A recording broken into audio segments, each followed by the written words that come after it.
19 decembrie 2023, ora 1 după amiază, am venit la Stupina din Munte să pun apă la albine și să mă uit un pic la ele.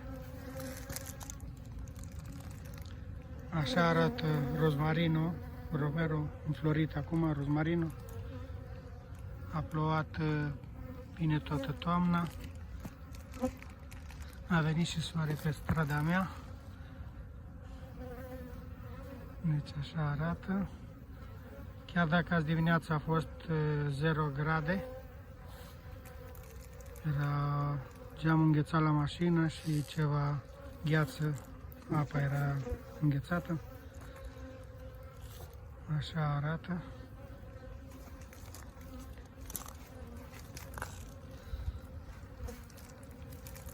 Aici am pus apă să aibă, aici prin picătură. Ține așa cam 2 săptămâni, acum las picătura mai încet, că n-au nevoie de mult apă. Dar totuși vin, chiar dacă au cules de nectar sau a fost rouă pe iarbă, din la apă.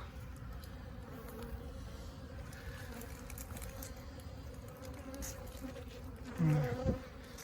Se vede clar că au cules de nectar, de rozmarin, de romero.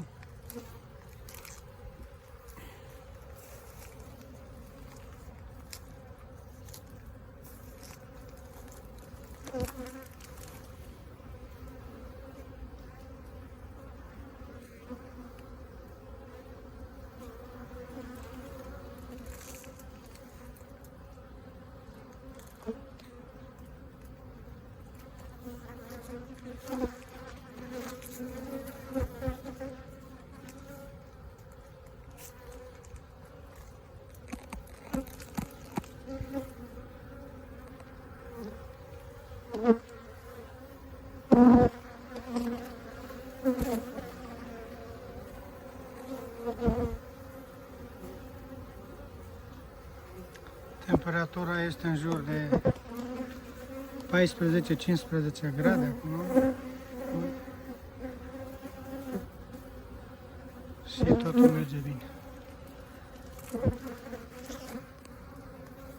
Aici a redus o intrare de sus, totuși au aerisire sus, să intre o albină, 2. Dacă au nevoie mai multe, le rod această poliuretan și își fac mai mult lucru. Dar acum că îngheață noaptea, că peste 0 grade, le vine bine acest poliuretan, pentru că le menține căldura, să nu se ducă repede.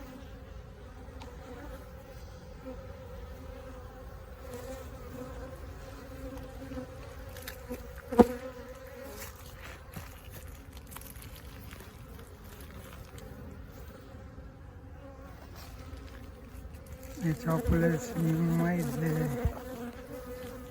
numai de nectar. Polen încă nu aduc, semn că încă nu au început să-și ducă ponta. Moțile.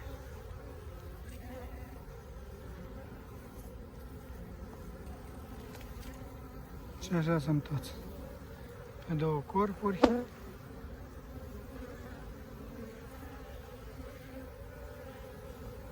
Acesta peste o lună explodează de albine. Deci sunt full de albine.